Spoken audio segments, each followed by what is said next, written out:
programa Nas Entrelinhas, iniciativa do curso de Administração Pública da ESAG. Apresentação, professor Enio Spaniel e professora Samantha Buglioni.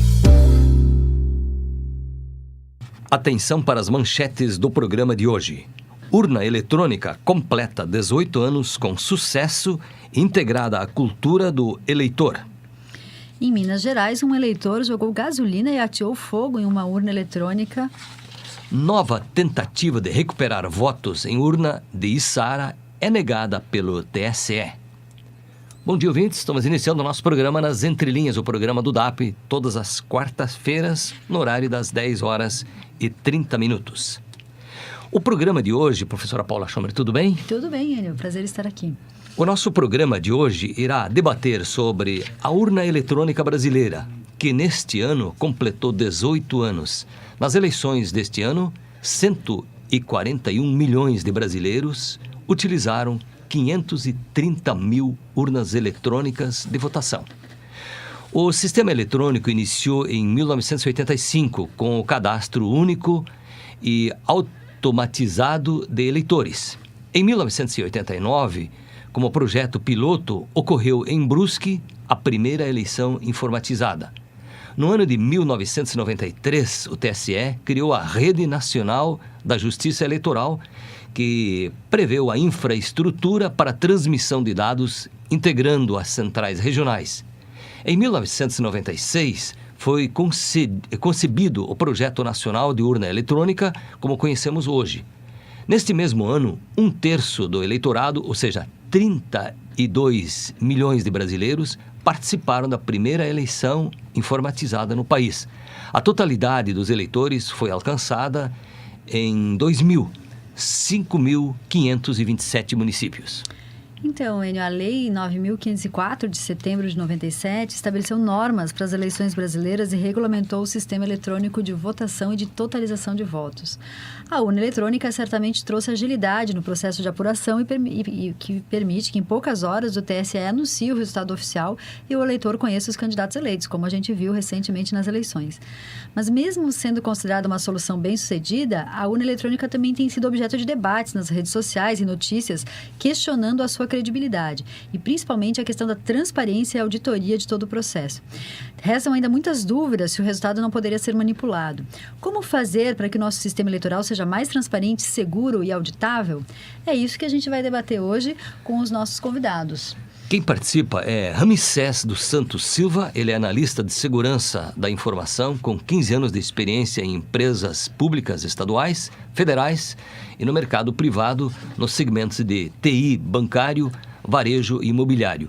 Como professor, atuou nos cursos de Ciência e Engenharia de Computação, Engenharia Industrial Mecânica e Desenvolvimento de Jogos Digitais. É sócio-diretor da Binsoft Soluções Tecnológicas. Temos também como convidado o Clóvis das Neves, que é analista de sistemas com formação em Ciências da Computação, mestrado em Engenharia de Produção e é também graduando aqui do nosso curso de Administração Pública da ESAG-UDESC. O Clóvis tem experiência de 19 anos na área de TI, com ênfase no desenvolvimento de sistemas, e atua há 10 anos também como docente em cursos de Sistemas de Informação, Gestão Empresarial, Análise e Desenvolvimento de Sistemas e Administração. Atualmente, ele trabalha na área de Tecnologia da Administração Indireta e, como hobby, é integrante da banda Cruze, de Sambaqui. E vamos a algumas perguntas, então. Tudo bem, Ramsés? Tudo bem. Primeiramente, agradeço o convite. É um prazer debater esse assunto que está tão em voga aí nas redes sociais e nas notícias, né? De que forma, Ramsés, de forma geral, ou seja, quais são as fragilidades do processo eleitoral brasileiro? Eu acho que a primeira coisa que podemos esclarecer é que não existe sistema 100% seguro. Tá? Por mais que se diga o sistema é seguro, ele é seguro em alguns aspectos, que nós chamamos de requisitos. Então, nós podemos debater os principais requisitos que foram observados fragilidades nos últimos tempos, que são os requisitos de disponibilidade da informação, tá? E auditabilidade fim a fim. Hoje nós temos auditabilidade em algumas partes do processo, mas essa auditabilidade fim a fim, ou seja, desde o processo de cadastramento do eleitor até a apuração, passando pelo processo eleitoral em si, é que fica mais prejudicado. Então, pela própria notícia que ouvimos agora há pouco, questão de Içara, Então, nós tivemos um problema de disponibilidade, ou seja, os dados da urna foram comprometidos, de alguma forma, por um incidente, e a gente não teve auditabilidade ou uma cópia de segurança dessa informação em algum outro lugar ou de alguma outra forma. Então, por conta desse problema, os dados não foram computados, esses dados não foram considerados. Os dados foram computados, mas em função de um incidente, foram perdidos, certo? Então, a gente não conseguir resgatar esses dados com uma forma alternativa, seja em outra mídia, aí a gente pode discutir posteriormente o voto impresso, que outras gerações de urnas já apresentam essa possibilidade. Então, comprometeu um dos requisitos de segurança. Quando a gente trata de análise de segurança de um sistema, parece básico, né? Mas o dado estar disponível, ele é um requisito de segurança que, nesse caso, não foi atendido. Da mesma forma da auditabilidade. Então, eu tenho que ter o dado disponível para poder auditar, e essa auditabilidade ela tem que ser de forma simples. Eu sei que essa questão é debatida também em outros países, né? Eu sei que, o exemplo brasileiro é visto por uns como um sistema avançado, mas por outros há também críticas. Como é que é, Clóvis, na corte alemã? Qual é o posicionamento deles, da Alemanha, sobre as urnas eletrônicas? Pois é, na Alemanha eles utilizavam o mesmo sistema brasileiro, que é a urna de primeira geração, onde a gente só tem o registro do voto eletrônico. Então, essa sistemática eleitoral foi a questionamento na Suprema Corte alemã, e eles julgaram o processo eletrônico inconstitucional. Na verdade, foi o julgamento de uma eleição de 2005. O pleito ele não foi anulado, porque eles não detectaram fraude, mas eles julgaram o processo eleitoral eletrônico inconstitucional. Por quê? Porque ele fere o princípio da publicidade. Como a eleição ela é um fato público, então, ela tem que permitir com que o eleitor possa visualizar o voto que ele depositou, ele tem que conferir. Hoje a gente, na urna brasileira, a gente confirma o voto, mas a gente torce para que o sistema tenha computado o nosso voto certinho. A gente não consegue verificar se é mesmo o voto que a gente depositou. A gente não consegue acompanhar a apuração, porque depois que os votos eletrônicos foram depositados, é tudo um processo sistematizado e automatizado. Sim, de qual poucas pessoas participam, né? Não tem como antigamente que a gente ia para um ginásio e ficavam ali os fiscais de partido, a comunidade, olhando a abertura dos votos. Hoje a gente não tem mais isso. A transmissão é feita por uma rede, né, por rede, o computador faz a totalização e a gente confia que o sistema está íntegro e que tudo ocorreu bem. Então a gente não consegue auditar essa apuração.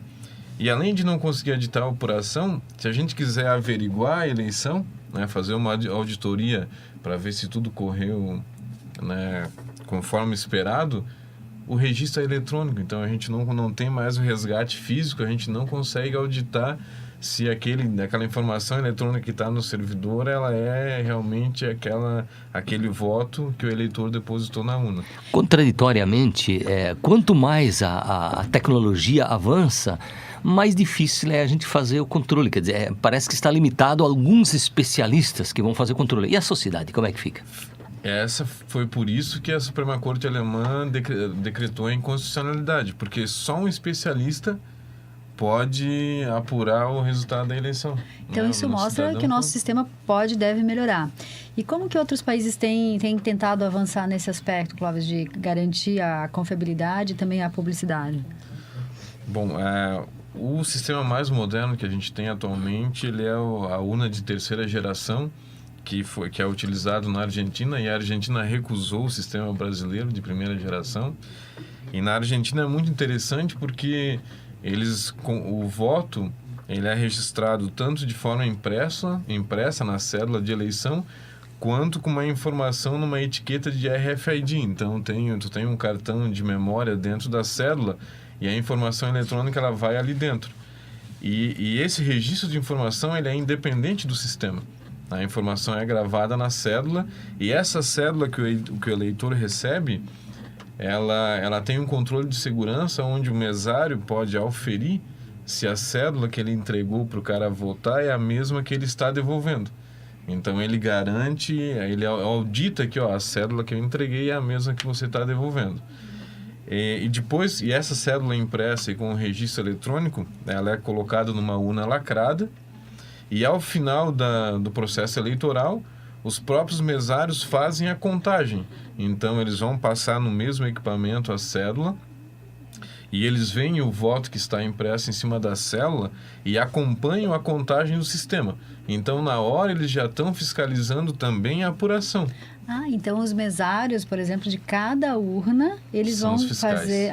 entendi. da apuração. Entendi. E depois que eles já fiscalizaram na ponta, aí ocorre a totalização acontece, mas você também tem essa conferência por urna feita Foi por auditada, pessoas, né? isso, Ali. auditada por pessoas. Pois é, Ramsés, na verdade, se a gente olhar sob esse ponto de vista crítico da maneira como vocês estão colocando, a gente pode suspeitar que as eleições passadas no Brasil, ou que até as anteriores, apesar de que ninguém de nós tem prova, porque nós não temos acesso às informações, de que não tenham sido eleições muito limpas, muito livres no sentido do seu resultado que foi colocado para a população. Se nós colocarmos a questão da transparência, é o que nós estamos debatendo aqui. Esse processo de auditabilidade é um requisito básico de segurança. Lógico, qualquer processo que nós temos, qualquer processo de desenvolvimento de sistema, nesse caso um sistema de votação digital, ele leva em consideração o que se quer desse sistema, que nós chamamos dos requisitos. E nem sempre a gente pode atender todos os requisitos. E requisitos de segurança, como a gente falou, eles não são nunca atendidos em sua totalidade. Então, tem decisões de projeto que devem ser tomadas. Nesse caso, a gente pode relaxar um pouco nesse aspecto de segurança ou naquele, desde que se assuma esse risco. Então, o aspecto de segurança está sempre associado a um risco. Então, se mapeia o risco, se levanta esse risco. Qual o risco de acontecer tal incidente? Mas uma eleição apertada, como a gente teve, assim, essa percepção de que o risco, essas escolhas de risco podem não ter sido as melhores, pode ter afetado o resultado. Isso ficou bem claro no caso de Sara, onde um candidato que pleiteava a eleição proporcional, a majoritária é mais difícil dar um resultado tão apertado assim que em 1, 2, 3, 10 sessões possam influenciar. Mas numa eleição proporcional, como foi o caso, 38 votos fazem a diferença. Então, essa questão que o próprio Clóvis colocou de poder auditar unicamente cada voto, o próprio eleitor ter essa capacidade, o voto que foi depositado é realmente o meu, o que foi impresso também não foi alterado na hora de imprimir. Então, isso que a gente fala de auditabilidade fim a fim. É um sistema que é infalível, a terceira geração? Não é, como a gente falou. Nenhum sistema é 100% seguro. Mas a gente cria barreiras que vão dificultando processos de fraude. É interessante que quase isso nos remete ao tempo da Idade Média, quando as informações estavam escondidas nas bibliotecas, poucos tinham acesso. Dá quase essa impressão, fazendo uma comparação. Só quem domina os códigos tem Eu só queria comentar que a questão do voto impresso, na manifestação do Tribunal Superior Eleitoral Brasileiro, eles têm um receio do voto impresso por causa do sigilo do voto. Mas a gente tem QR Code hoje, quando a gente compra um produto, vem aquele código de barra cheio de quadriculados, e aqueles quadriculados contêm informação, então a gente pode codificar o voto do eleitor num código de barras como esse. Então, ele é inelegível para o mesário, para qualquer um outro. Só o sistema é que vai ver o voto que está impresso ali em cima. Então, a gente tem como garantir o sigilo do voto do eleitor, mesmo imprimindo. Existem formas, por exemplo, de a própria pessoa que votou, o próprio eleitor, assinar e criptografar esse voto dele com uma chave própria. E somente será revelado o eleitor que votou se ele fornecer essa chave e ele decifrar esse voto. Então, é possível fazer isso. Então, eu gostaria de comprovar o meu voto. Eu não vou mostrar isso para ninguém. Então, deveria ter um sistema também que... Hoje, tecnologia para isso não é o problema. Existe. Muitas coisas temos para melhorar o nosso sistema eleitoral brasileiro. Então, eu queria, Ramsés, que você dissesse alguma coisa sobre o que fazer para melhorar o sistema eleitoral brasileiro. Como a gente falou, dar um pouco mais de transparência para o processo, eu acho que é o primeiro passo. Garantir esse requisito de auditabilidade, que é o que todo mundo fala, e não é algo tão complicado de se fazer, e nem custa tão caro perto de um processo eleitoral dessa magnitude, seria, eu acho que, os primeiros passos. Transparência no processo, ou seja, de repente, adotando softwares de código aberto. Então, Por que eu tenho que me cadastrar para, em algum momento, ser autorizado poder fazer auditoria no sistema que fica dentro da urna? Por que esse sistema não é de código aberto? Por que qualquer um não pode ir lá e manusear esse sistema? Isso não comprometeria a segurança do processo. Tá? Adoção de urnas de uma geração mais avançada ou até criação de uma nova geração, fazendo uso de técnicas que nos garantam essa auditabilidade e divulgar um pouco mais esse processo fim a fim da eleição. Quais são as auditorias que são possíveis? As auditorias elas têm que ser previstas no processo de votação. Então, no processo de cadastramento eleitoral, a auditoria possível é essa. A gente tem essas informações que podem ser disponibilizadas. No processo de votação, no processo de auditoria do código da urna, então tudo isso tem que ser aberto. Bacana. Agora, são decisões que não são apenas de cunho técnico, mas também político, né? De vontade de incluir certos elementos no processo. Sem dúvida. Inclusive, tem uma discussão já grande de 2002, né, Clóvis? Com relação à questão constitucional, da mesma forma da Alemanha, aqui no Brasil também. Então, em 2002, tem uma lei que já regulamentaria o voto impresso, e desde então tem uma discussão em cima dessa legislação aqui no Brasil e que hoje se encontra suspensa. Ok, o tempo do nosso programa está esgotado e gostaria que o Clóvis desse uma ideia geral final do nosso tema debatido hoje. Então, eu gostaria de agradecer a oportunidade, desejar um bom dia a todos os ouvintes e a professora Paula, o professor Enio, a Ramsés, e dizer que hoje a gente tratou então sobre o sistema eleitoral brasileiro. A gente discutimos aqui sobre as fragilidades, né, deficiências que nós temos, principalmente na questão da transparência e publicidade, e no final então comentamos de sugestões ou estratégias que a gente poderia utilizar para melhorar o sistema eleitoral e tornar ele mais transparente, mais público, mais confiável, né? Que a questão hoje é confiabilidade.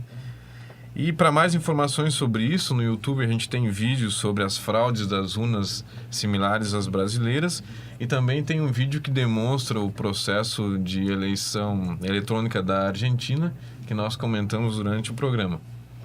E também iniciativas cidadãs, né, Clóvis, de pessoas que têm se mobilizado, como o site Você Fiscal, para realizar uma apuração paralela à apuração dos resultados oficiais. Então, são também outras formas que a gente pode ter de envolvimento cidadão no debate e nas soluções para esse problema. Ok, muito obrigado pela participação, Ramsés dos Santos Silva, Clóvis das Neves. Muito obrigado, professora Paula Schomer, mais uma vez participando do programa. É importante que a gente segue debatendo também nas entrelinhas. Tem que continuar, sem dúvida. E o programa Nas Entrelinhas volta semana que vem, nesse mesmo horário. Bom dia. Nas Entrelinhas, iniciativa do curso de Administração Pública da UDESC-ESAG, Universidade do Estado de Santa Catarina.